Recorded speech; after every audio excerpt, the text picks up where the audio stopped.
عليكم كحك العيد، كل سنة وانتم طيبين. هنعمل احلى كحك ممكن تجربيه، وباذن الله المشاكل اللي انت بتقابليها في الكحك مش هتقابليها تاني.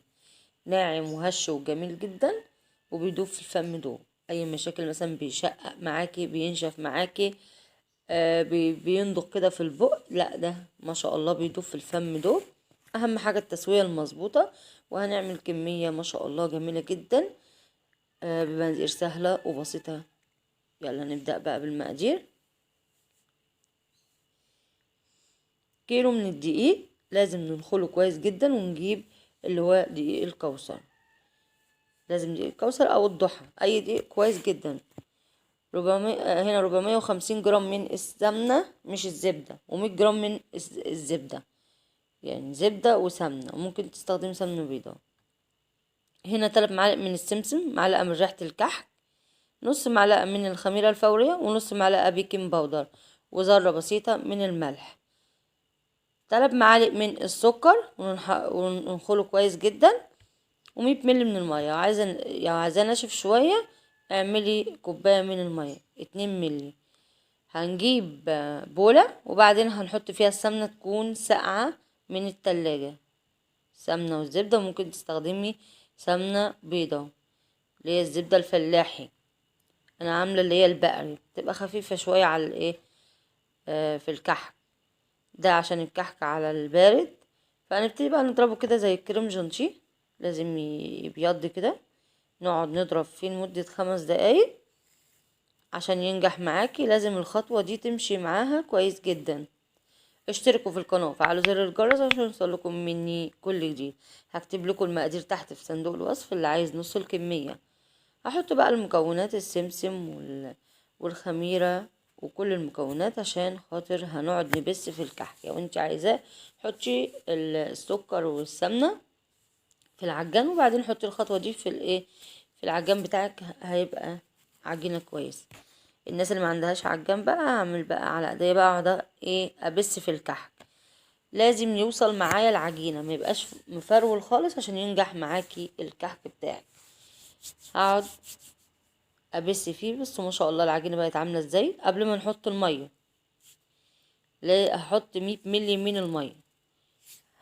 هقلب كده بالراحة، ما تعجنيش خالص. لو عجنتي هيعمل معاكي عرق، وهيبوظ معاكي، وهينشف في الفرن.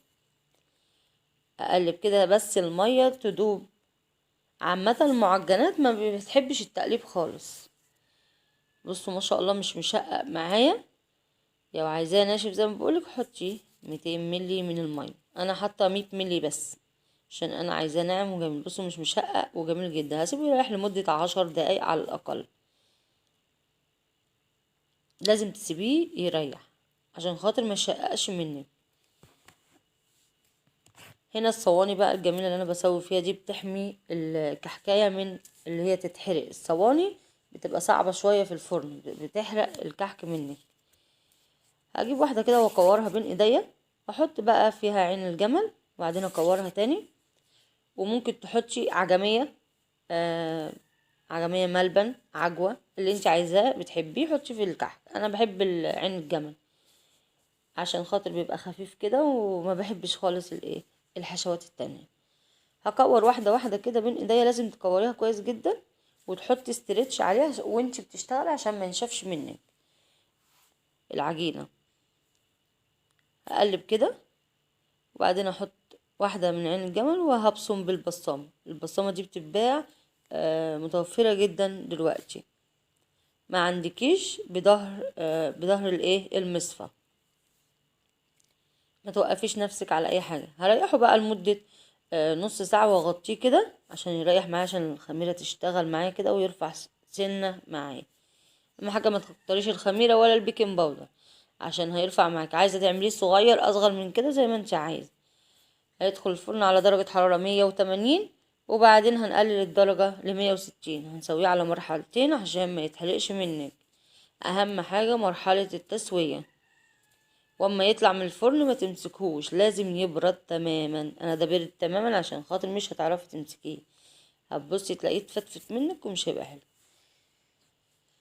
عملت ما شاء الله كمية جميلة جدا. والتسوية بصوا ما شاء الله من جوه مش مكتوم، مستوي، خد راحته في الفرن. بصراحة فوق الخيال. هنرص بقى كحك العيد ما شاء الله. انا طبعا انت تحطيه في علبة بلاستيك كده بين كيسين بدون سكر. انا عشان التصوير بحط سكر.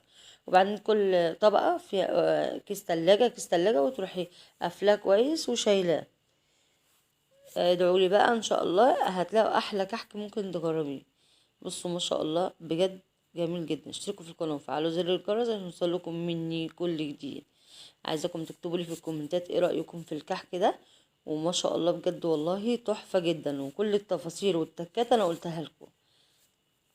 فبقى متستخسروش فيها ايه اللايك. بصوا ما شاء الله يدوب كده. استودعكم الله والسلام عليكم ورحمة الله وبركاته.